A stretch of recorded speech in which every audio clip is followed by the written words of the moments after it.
इस शहर में बड़ी गंदी हालत में एक गरीब लड़की जीती थी। उसका नाम सरला था। वो अपने माता पिता और भाई के साथ एक छोटी सी घर में रहती थी। उसका पिता शहर में मिल रहे छोटे मोटे काम करता था और इतना ही नहीं, सारा दिन मेहनत करके कमाए हुए पैसों में से आधे पैसे वो दारू में लगा देता था। इसीलिए उनकी घर की हालत दिन ब दिन बिगड़ती गई। ना उनको हर रोज खाने के लिए खाना था, ना पहनने के लिए कपड़े थे। सरला का भाई भी हमेशा भूख की वजह से रोते रहता था और उसकी माँ की तबीयत हमेशा खराब थी। इसीलिए सरला उसके भाई का ध्यान रखती थी। सारे घर का काम भी वही करती थी। जितना था उतने में ही खाना पकाकर अपने भाई को देती थी और अपने माँ को भी खिला देती थी। अगर कुछ बचता तो खाती थी, वरना वो भी नहीं करती। ऐसे दिन बीतते गए और उसकी माँ की हालत बिगड़ता गया। इसीलिए कम से कम 2 दिनों में एक बार भी खाना मिलना मुश्किल बन गया था। इसी कारण वो फैसला करती है कि वो भी कोई ना कोई काम करेगी और पैसे कमाएगी, ताकि उनको खाने के लिए खाना मिले और उनकी माँ के लिए दवाइयाँ भी। उसके बाद वो अपने एरिया में कुछ बच्चों से गुलाब के फूल खरीदती है और उसके बाद ट्रैफिक सिग्नल में जाकर उन्हीं फूलों को बेचने लगती है। ऐसे दिन पूरा खाए बिना सोए बिना मेहनत करके कमाए हुए कुछ पैसों से वो अपने भाई और माँ को खाना देती थी। बचे पैसों से वो जब अपनी माँ के लिए दवाइयाँ खरीदने जा रही थी, वहां उसका पिता आकर, ये सब खाने के लिए तुम लोगों को पैसे कहाँ से आए? तब सरला घबराते हुए, वो आज पूरा दिन मैं ट्रैफिक सिग्नल के पास फूल बेचकर कमाए हैं पापा। कुछ पैसे बचे हैं क्या? हाँ? कुछ बचे हैं पापा, माँ के लिए दवाइयाँ खरीदने जा रही हूँ।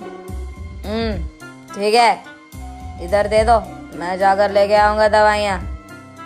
मैं जाकर लाऊंगी ना पापा। पैसे दो इधर, दवाइयाँ लाएगी दवाइयाँ।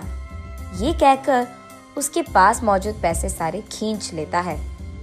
सरला रोते रोते ऐसे ही सो जाती है। अगले दिन कुछ खिलौने लेकर उसी ट्रैफिक सिग्नल के पास उन्हें बेचने जाती है सरला। आज कुछ भी करके माँ के लिए दवाइयाँ लेके ही जाना होगा। पापा को तो 1 भी रुपए नहीं मिलना चाहिए, ये फैसला करती है। उस ट्रैफिक सिग्नल में रुके हर कार के पास जाकर ऐसे ही पूछती है, खिलौने चाहिए क्या भैया? दीदी खिलौने हैं दीदी। सर 1 ले लो सर। मैडम 1 खिलौना ले लो मैडम। सर 1 खिलौना खरीदो सर। दीदी 1 खिलौना दीदी। ऐसे वहां आते जाते सब लोगों से वो विनती करती है, लेकिन 2 पैर होने के बावजूद एक भी खिलौना कोई भी नहीं खरीदता है और उसे एक फूटी कौड़ी भी नहीं मिलती है। इसलिए सरला बहुत निराश होती है और क्योंकि वो सुबह से कुछ नहीं खाई है, उसे बहुत थकान सा होता है।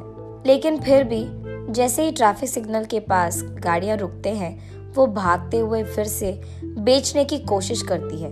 लेकिन इतने में वो एक कार के सामने थकान के कारण चक्कर आकर गिर जाती है। जब आंखें खोलकर देखती है तो सरला एक बड़ी सी घर में और बड़े से बेड पर सोती रहती है और वहां मौजूद 2 आदमी, मेरा नाम सुरेश है बेटी और ये मेरी बीवी है सुमति। तुम चक्कर आकर गिर गई थी, इसलिए हम तुम्हें घर ले आए, तुम फिक्र मत करो, ऐसे कहते हैं। तुम्हारी नाम क्या है बेटी? मेरा नाम सरला है, मुझे घर जाना है। तुम कहाँ रहती हो बेटी? हम यही सिग्नल के पास मौजूद बस्ती में रहते हैं। हम तुम्हें खूब पढ़ाएंगे, तुम हमारे साथ रह जाओगी क्या? नहीं, मुझे घर जाना है, मेरा भाई छोटा है और माँ का तबीयत भी खराब है। आज मैंने एक भी खिलौना नहीं बेचा है, कुछ भी करके आज माँ के लिए दवाइयाँ लेके जाना ही होगा, मैं घर चली जाऊंगी। ये कहकर वहाँ से निकलने ही लगती है कि रुको बेटी, तुम्हें जो दवाइयाँ चाहिए वो मैं खरीद दूंगा और मैं तुम्हारे घर के पास भी तुम्हें छोड़ दूंगा। ये कहकर सरला को कार में बिठाकर कुछ दवाइयाँ और खाना खरीदकर सरला को उसके घर में ड्रॉप कर देते हैं। तब उस दिन सरला जो कुछ भी हुआ उसकी माँ को बताती है। अगर वो लोग फिर से दिख गए तो मेरी तरफ से शुक्रिया अदा करो उनका। ठीक है माँ, ये कहकर वो उस दिन पेट भर खाना खाती है और खुशी से सोती है सरला। अगले दिन सुरेश और सुमति सरला के घर आकर सरला के माँ के साथ ऐसे कहते हैं, हमारी भी सरला जैसी ही एक बेटी थी, तबीयत खराब होने के कारण वो गुजर गई। अगर आपको ऐतराज न हो तो आपकी बेटी को हम अपना लेंगे। हम वैसे भी गरीब हैं, कम से कम उसको तो एक अच्छी जिंदगी मिलेगी। ऐसे उसकी माँ को ऐतराज होने के बावजूद वो हाँ कहती है। माँ, मैं नहीं जाऊंगी माँ, तुम्हें छोड़कर नहीं जाना मुझे। ये कहते हुए सरला रो पड़ती है। तब सरला को वो लोग समझकर ऐसे कहते हैं, तुम्हारा सारा परिवार हमारे साथ रह सकता है। हमारे तो रिश्तेदार भी नहीं है और औलाद भी नहीं है। हमारे पास बहुत सारे पैसे हैं और तुम सबका देखभाल हम कर सकते हैं। सरला की माँ को ये बात मंजूर होती है।